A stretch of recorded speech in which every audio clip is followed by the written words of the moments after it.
The release of History Collection opened up the floodgates on deck building and premium.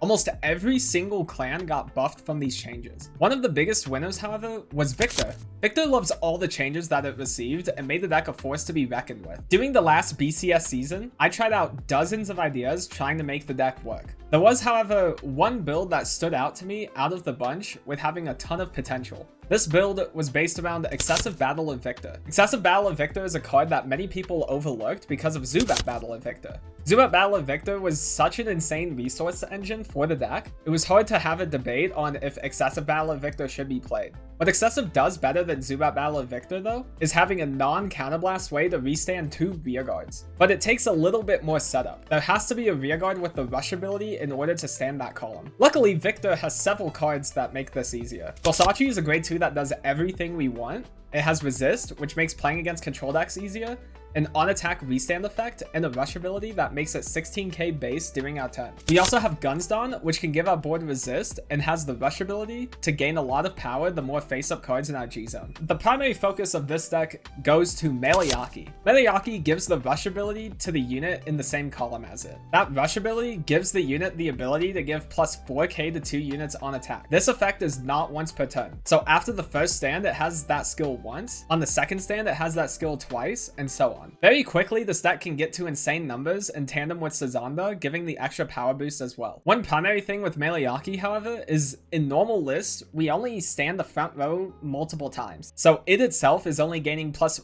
4k, plus 8k, plus 12k, and so on. What if we doubled this power acceleration? With Exxcessive giving us the ability to stand the column, we are able to give this power boost to the column instead, and we get rewarded for it. So the first instance of it will be plus 8k, then plus 16k. This normally wouldn't have been good enough alone. Only standing the column once isn't that impactful. But what if we could do it more than once? Right before History Collection released, Nova Grappler's got another card that boosted the ceiling of the deck. Spellbreaker. Spellbreaker is Nova Grappler's Ride Fixer promo that when boosted can Soul Blast and stand another rearguard. If the opponent is grade 3, then we stand that unit's column instead. The biggest thing to note with this is that it can stand itself by targeting the booster behind it. This means the deck got Exxcessive Battle of Victor on a rearguard as well. Now this deck can get those power boosts a lot higher in that one column. At a baseline with Spellbreaker and Meleaki, the numbers will be 16k, 24k, then 40k. This is not accounting for any other boosts this can get. If we have Sazanda in play, then it will swing 26k, 34k, 60k. You also can commit very little to the board to get this setup going. With this being our core engine for the main deck, how can we best support it? The first step is to figure out what stride best fits this deck. And there are several options. The obvious choice is Merciless Dragon. Merciless Dragon doesn't require any of the soul that we are pumping into Exxcessive Battle of Victor and Spellbreaker, and they also aren't using any of the counterblasts Merciless would want to use as well. These work amazingly together because of the differences in cost. Our attack ordering with this, Merciless attacking first, then Spiral Breaker, and then Spellbreaker will restand its own column and Merciless Dragon will restand as well. Then we swing Spellbreaker again, and we have one Meleaki stack on it, which can then give power to its own column. And then we swing with Merciless, do the Exxcessive Battler skill, restand the Spellbreaker column, and then restand Merciless Dragon. And then we get to swing with Merciless Dragon again, and then Spellbreaker again. With just this basic setup, we will be having 6 attacks, with 3 of which being from Vanguard. And this will only be costing us 2 Counterblast and 2 Soul to do. This turn also combos very well if we have another Meleaki that we put behind Vanguard, because then we just double that power acceleration again, since Merciless will be standing with Spellbreaker the entire time. And then if we also have Sazanda in play, then the numbers get very insane very quickly. However, going all in on Merciless can be a devastating mistake in some matchups. Some clans have different G-guards that can minus crit from our units, and Hanali can make this turn a little bit harder to do. If we also don't win on the Merciless Stride turn, then we will typically lose right after that. We want multiple Stride options that can be strong with this as well. One other option is Winning Champ Victor. Winning Champ requires Soul as well, but the power boost it gives can make this column even scarier. If we use the same setup as before, then the column's numbers change to 36k, 44k, and 80k. And in the process, we'll be flipping up cards in our G-zone as well. Winning Champ will also draw us an additional card and retire a rearguard. It is also another way we can close out the game while being damage denied. The other card that does a lot of the same thing is Universe Ace Busted. Busted is generally the safest play because of the extra drive checks it gains from restanding our units. At minimum from our setup, we are standing 4 rearguards, putting Busted at 7 drive checks. This will farm us the most hand and makes living another turn naturally easier. With Winning Champ and Busted flipping up a bunch of G units in the process, we make utilizing Drygo and Favorite Champ another primary win condition of the deck. The main issue we need to fix, however, is the soul needed to do all of this. If we want to go for Winning Champ or Busted with this setup, we have to have 6 soul. 1 of them from Spellbreaker, 1 of them from Exxcessive Battle of Victor, and then 4 from standing 4 rearguards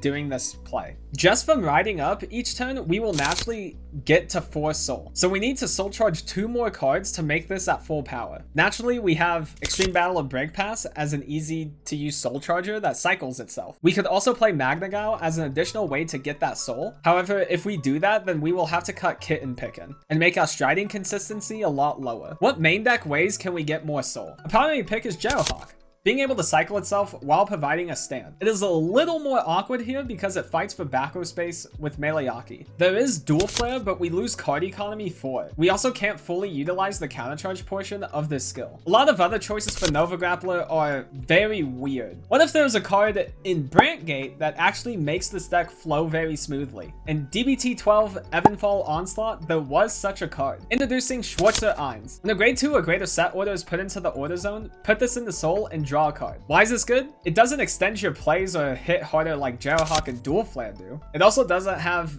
more shield than these, so why are we playing this over any other option? The reason why Schwarzer Eins is a fantastic option is because we cycle it on demand. Eins just needs to see an order hit the board and it can activate. The primary strength of our rush engine is the freedom of deck space because we only need to see certain pieces. Using Eins in the main phase gives us a higher chance to find those pieces on the turn we need them, while also fueling the soul in the process. The one bad thing this does do, however, is we are forced to play set orders in the deck. Fortunately, there is at least one set order that is solid in here. Refablishing Dock. Basically, it's an on-play Counterblast 1 draw card. It sometimes has the upside of giving us more booster options, but that will very rarely come up. With this package of Refablishing Dock and Schwarzer Eins, there is an increase in consistency because we have these cards that replace themselves to dig deeper into the deck. One additional card that makes this engine flow even better is Demosaurus. You can rest 2 rearguards, soul charge 1, and draw a card. Between Schwarzer Eins and Break Pass, there are 8 good rest targets that remove themselves from the board, and you will generate extra resources through that. And with that, the core foundation of this deck is built. We have a primary game plan to reach,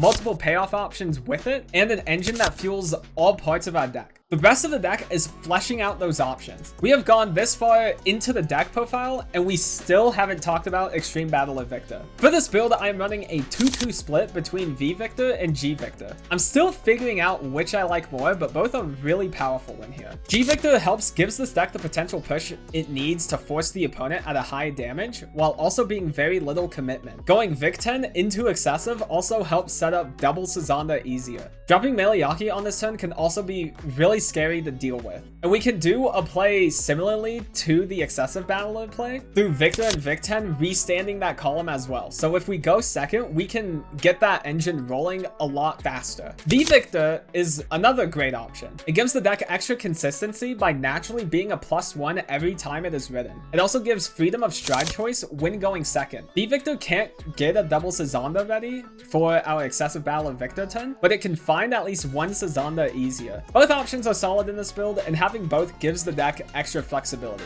Because there are 3 different Victors in this deck, we want to be able to find them. This build is playing 2 of each Airshid. V Airshid can substitute as a 13k beater or a 10k shield. It also has flexibility to find heals as well to help mitigate the strong early games we can be facing. OG Airshid gives the deck additional stride fodders and has way more targeted searching for the Victors we need. We don't want to run too many of them though because of the 5k shield they have. And with that, here's the list. This list isn't the most competitive Nova Grappler build, but it is a different take on the clan that still feels very solid. Thank you all for watching. Like, comment, subscribe, all that jazz, and I'll see you guys in the next one.